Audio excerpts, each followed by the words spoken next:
পুকুর ভরাট রুখতে আসরে কলকাতা পুরসভা। নেতাজি নগরে শুরু জলাশয় ফেরানোর কাজ।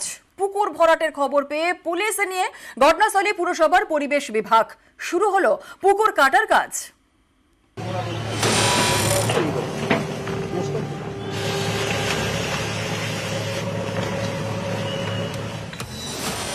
আবর্জনা ফেলে পুকুর ভরাট হচ্ছিল, সেটাই আগের চেহারায় ফিরিয়ে দেওয়ার কাজ শুরু করলো কলকাতা পুরসভা।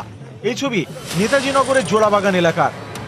কলকাতা পুরসভার ৯৯ নম্বর ওয়ার্ডে কলকাতা পুরসভা ও নেতাজিনগর থানার পুলিশের উদ্যোগে পুকুর ভরাট হয়ে গেছে। সেই পুকুরকে আবার পুনরায় জলাশয়ে ফিরিয়ে দেওয়ার কাজ শুরু করেছে নেতাজি নগরের জোড়াবাগান রোড। স্থানীয়দের দাবি, একসময় এখানেই ছিল বিশাল পুকুর। দীর্ঘদিন ধরে আবর্জনা ফেলে সেই পুকুর ভরাটের চেষ্টা চলছে। পুকুরের অনেক অংশ ভরাটও হয়ে গিয়েছে।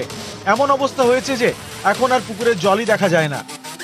সেই ছোটবেলার সিনটা আমরা ফিরে পাবো, এটার মতো জীবনের বন আর আনন্দ কিছু ধরে রাখতে পারছি না। এই জায়গাটা পুনরুদ্ধার হলে এখানে অঞ্চলের মানুষ অনেক সুস্থিতি লাভ করবে। কিছুদিন আগে এই পাশেই একটা জায়গায় আগুন লেগে যায়, সেই আগুন নেভানোর জন্য জল আনা হয় অনেক দূর থেকে। এটা যাতে দ্রুত এটাকে পুরোপুরি সেই পুকুরের জায়গায় ফিরিয়ে দেওয়া যায়। পুকুর ভরাটের অভিযোগ পেয়ে আসরে নামে কলকাতা পুরসভা। বুধবার সকালে নেতাজিনগর থানার পুলিশকে সঙ্গে নিয়ে ঘটনাস্থলে যায় পুরসভার পরিবেশ বিভাগ। শুরু হয় পুকুর ফেরানোর কাজ। যেখানে দেখছি জলাশয় বোঝাচ্ছে, আমরা ঝাঁপিয়ে পড়ছি।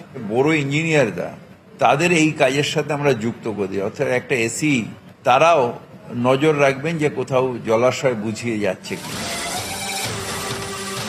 এখন অন্যান্য পুকুরের ক্ষেত্রে কি হয় সেটাই দেখার। ক্যামেরায় শশীবালের সঙ্গে বিশ্বজিৎ, নিউজ 18 বাংলা। বড় লোকদের বাড়তি কর, আয় বাড়াতে বিলাসবহুল আবাসনে নজর কলকাতা পুরসভার। আর এই আবাসনগুলিকে স্পেশাল প্রজেক্টের তকমা দেওয়া হবে। স্পেশাল প্রজেক্টের আওতায় পড়লে সম্পত্তির কর বাড়বে 1.5 গুণ।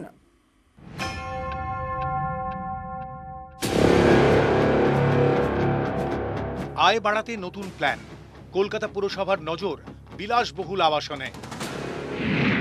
বিলাসবহুল আবাসনগুলিকে দেওয়া হবে স্পেশাল প্রজেক্টের তকমা। স্পেশাল প্রজেক্টের আওতায় পড়লেই সম্পত্তি কর বাড়বে 1.5 গুণ। এবার বিশেষ আবাসনে বাড়তি কর। বিশেষ আবাসন যেগুলো স্পেশাল প্রজেক্টের আওতায় পড়বে সেখানে বাড়তি কর গুনতে হবে, যাতে লক্ষ্মী লাভ আরও একটু বাড়ে। পুরসভা জানিয়েছে, স্পেশাল প্রজেক্টের আওতায় সেই সব আবাসন পড়বে যেখানে রয়েছে একাধিক টাওয়ার, সুইমিং পুল, রেস্তোরাঁ, মার্কেট, জিম এবং খেলার মাঠ। এই তালিকার এক বা একাধিক সুবিধা যে আবাসনে রয়েছে সেই আবাসনই পড়বে কলকাতা পুরসভার স্পেশাল প্রজেক্টের আওতায়। কলকাতায় সম্পত্তি কর পুনর্মূল্যায়নে এক এক জায়গার এক এক রকম কর। বস্তি এলাকায় এক ধরনের কর আর বড় লোকদের জন্য আলাদা কর। এই কর পুনর্মূল্যায়নের পরেও দেখা যাচ্ছে অনেক বস্তি এলাকায় সেখানে বহুতল উঠছে, আর সেই বহুতলে বড় লোকদের বসবাসের জন্য এবার বিশেষ কর কলকাতা পুরসভার। 2022-23 অর্থবর্ষে কলকাতা পুরসভা সম্পত্তি কর থেকে আয় হয় 1120 কোটি 35 লক্ষ টাকা। সেটাই 23-24-এ বেড়ে হয় 1210 কোটি 49 লক্ষ, অর্থাৎ প্রায় 90 কোটি টাকা আয় বৃদ্ধি পেয়েছে। এর পিছনে রয়েছে পুরসভার 3টি পদক্ষেপ। করের আওতার বাইরে থাকা সম্পত্তিকেও করের আওতায় আনা, বকেয়া কর আদায়ে বিশেষ নজর, এলাকায় এলাকায় ক্যাম্প, কর ব্যবস্থাকে সরলীকরণ করা, অনলাইন সিস্টেমে কর তোলা, এই সুবিধাটা করে যাওয়ার পরে আমাদের করের যে এটা হচ্ছে। 24-25 অর্থবর্ষে সম্পত্তি কর থেকে আয় আরও বাড়াতে চাইছে কলকাতা পুরসভা। তাই এবার নজর বিলাসবহুল আবাসনে, বড়লোকদের বাড়তি কর।